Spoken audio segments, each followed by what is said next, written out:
ঢাকা দখল, তাদের 6 লাখ কর্মী যদি আসে না, পারবে না, এই সরকার পারবে না।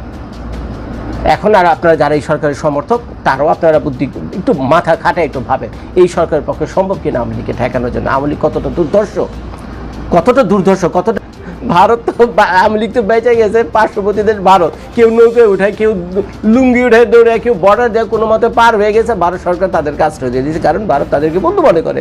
কিন্তু ভাই তোমাদের না যাওয়ার জায়গা আছে আমেরিকাতে, আরে বে পাসপোর্ট ভিসাইবে করতে গেলে বন্দোবস্ত, সেই নতুন বন্দোবস্তে সবকিছুকে ওলট পালট হয়ে গেল কিনা, সব হিসাব নিকাশ উল্টে গেল কিনা, প্রত্যাশা আর প্রাপ্তির মাঝে অনেক বেশি ফারাক দেখা গেল কিনা, সেরকম রাজনৈতিক সক্ষমতা এখনো আওয়ামী লীগ তৈরি করতে পারেনি যে তারা এই 5 তারিখের মধ্যে ফিরে আসবে, একটা ওলট পালট অবস্থা তৈরি হবে। গোবিন্দ প্রামাণিকের কথা বাদই দিলাম, কিন্তু আন্তর্জাতিক মানবাধিকার যেই সংস্থা আছে হিউম্যান রাইটস ওয়াচ, তারা যেই প্রতিবেদন করেছে, এই প্রতিবেদনে শেখ হাসিনার জন্য একটা পজিটিভ বার্তা ক্রিয়েট হচ্ছে। অপরদিকে শান্তিতে নোবেল প্রাপ্ত ডক্টর মোহাম্মদ ইউনূস নিজের শান্তিতে থাকলেও দেশকে কতটা শান্তিতে রাখতে পারছেন, আর একজন রাষ্ট্রপ্রধান হিসাবে এই রাষ্ট্রে বসবাসকারী প্রত্যেকের নিরাপত্তা, প্রত্যেকের জন্য রাষ্ট্রের আইনের সমতা তিনি কি নিশ্চিত করতে পারছেন? আমরা ভারতকে যে দিয়েছি সেটা ভারত সারা জীবন মনে রাখবে।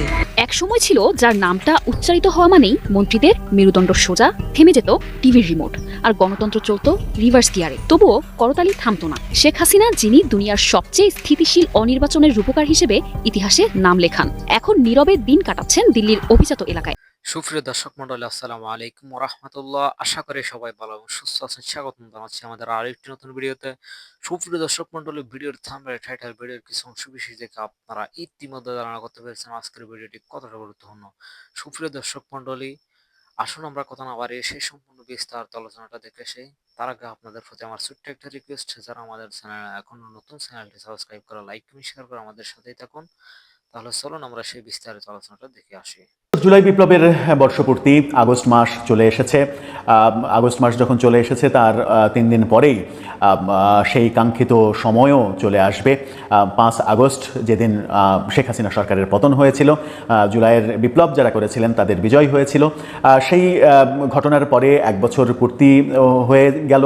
এই 1 বছরে যে প্রশ্নটা সামনে এসে দাঁড়ালো সেটা হচ্ছে, নতুন যে বন্দোবস্ত, সেই নতুন বন্দোবস্তে সব কিছুকে ওলট পালট হয়ে গেল কিনা, সব হিসাব নিকাশ উল্টে গেল কিনা, প্রত্যাশা আর প্রাপ্তির মাঝে অনেক বেশি ফারাক দেখা গেল কিনা, এই প্রশ্নগুলো চতুর্দিক থেকে উঠছে। এই প্রশ্নগুলো চতুর্দিক থেকে যখন উঠছে, তখন জুলাই বিপ্লবের বর্ষপূর্তিতে এরকম একটা স্টোরি তৈরি করেছে বাংলাদেশের অন্যতম গণমাধ্যম মানবজমিন, এবং মানবজমিন সম্পাদক মতিউর রহমান চৌধুরী তিনি এই স্টোরিটা লিখেছেন, যেখানে দুঃস্বপ্নের কথা বলেছেন, যেখানে জুলাই বিপ্লব বেহাত হওয়ার কথা তিনি বলেছেন, এবং জুলাই বিপ্লবের মাধ্যমে নতুন বন্দোবস্তের যে স্বপ্ন, সেই নতুন বন্দোবস্তের স্বপ্ন ওলট পালট হয়ে যাওয়ার কথা তিনি বলেছেন, এবং সেই ক্ষেত্রে সরকারকেই তিনি দোষারোপ করেছেন। কি বলতে চাইলেন তিনি, আদতে বাস্তবতা কি, সেটা চলে যাচ্ছি মূল ভিডিওতে। বলছিলাম, জুলাই বন্দোবস্তে সব কিছু ওলট পালট হয়ে গেল, সব প্রত্যাশা ধোঁয়াশায় রূপান্তরিত হলো কিনা সেই প্রশ্ন উঠেছে, এবং সেই প্রশ্ন তুলেছেন এবার মানবজমিন সম্পাদক মতিউর রহমান চৌধুরী। তিনি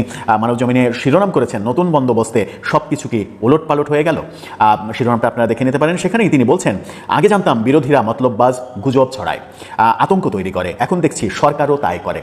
খুবই মারাত্মক একটা অভিযোগ। সাধারণত কি হয় যে বিরোধীরা মতলববাজ হয়, বিভিন্ন গুজব তৈরি করে, বিভিন্ন আতঙ্ক তৈরি করে, সমাজে বিশৃঙ্খল পরিবেশ তৈরি হোক সেরকমটা চায়, কিন্তু এখন তিনি সরকারের মধ্যেই সেটা দেখছেন।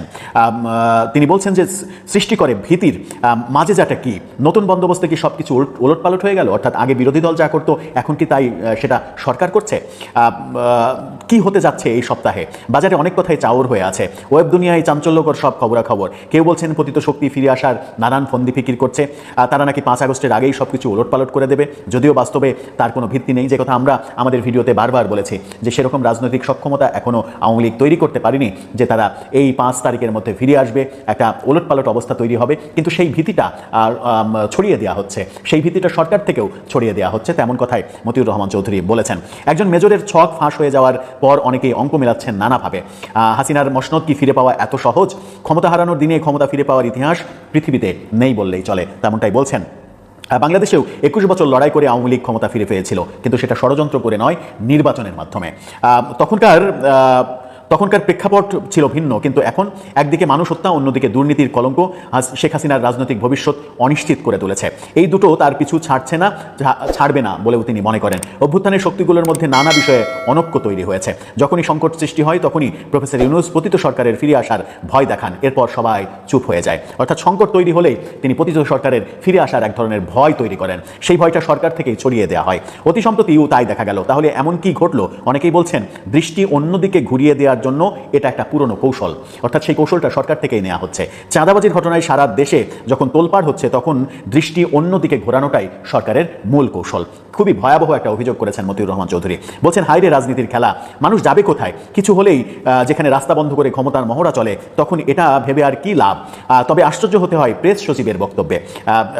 আলোচিত ও সমালোচিত প্রেস সচিবকে নিয়ে তিনি বলেছেন তিনি আগামী 7 দিন অত্যন্ত ক্রুশিয়াল বলে মন্তব্য করেছেন, যদিও তিনি জুলাই সনদের উপরে বেশি জোর দেন। সরকারের কাজ হচ্ছে মানুষকে স্বস্তি দেওয়া, শান্তি প্রতিষ্ঠা করা, অপশক্তিকে রুখে দেওয়া, কিন্তু গত 24 ঘন্টায় বিরামহীন টকশো চলছে আতঙ্ক শিরোনামে। সবারই এক কথা, কি ঘটতে চলেছে?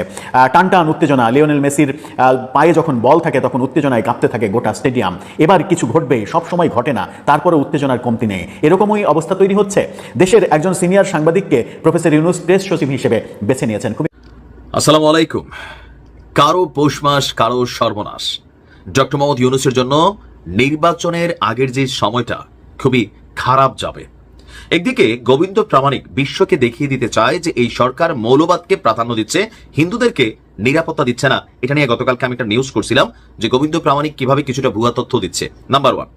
নাম্বার 2 হচ্ছে, গোবিন্দ প্রামাণিকের কথা বাদই দিলাম, কিন্তু আন্তর্জাতিক মানবাধিকার যেই সংস্থা আছে হিউম্যান রাইটস ওয়াচ, তারা যে প্রতিবেদন করেছে, এই প্রতিবেদনে শেখ হাসিনার জন্য একটা পজিটিভ বার্তা ক্রিয়েট হচ্ছে। অপরদিকে শান্তিতে নোবেলপ্রাপ্ত ডক্টর মোহাম্মদ ইউনূস নিজের শান্তিতে থাকলেও দেশকে কতটা শান্তিতে রাখতে পারছেন, আরেকজন রাষ্ট্রপ্রধান হিসাবে এই রাষ্ট্রে বসবাসকারী প্রত্যেকের নিরাপত্তা, প্রত্যেকের জন্য রাষ্ট্রের আইনের সমতা তিনি কি নিশ্চিত করতে পারছেন?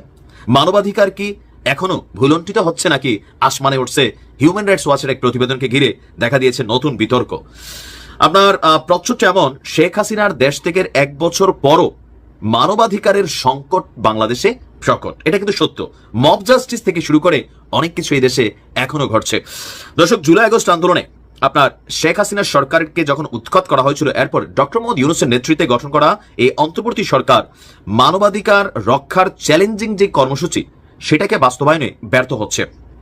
গতকাল যুক্তরাষ্ট্রের নিউ ইয়র্ক ভিত্তিক আন্তর্জাতিক মানবাধিকার সংস্থা হিউম্যান রাইটস ওয়াচ বলছে, আপনার এটা তারা তাদের HRW যে ওয়েবসাইট আছে সেখানে প্রকাশ করেছে। তারা বলছে শেখ হাসিনার আওয়ামী লীগের 15 বছরের শাসনামলে যে ভীতি, দমন পীড়ন, গুমের মতন ব্যাপক মানবাধিকারের লঙ্ঘনের ঘটনা ঘটত, তার কিছুটা অবসান হচ্ছে। তবে অন্তর্বর্তী সরকার কথিত রাজনৈতিক বিরোধীদের দমনে নির্বিচারে আটক করছে।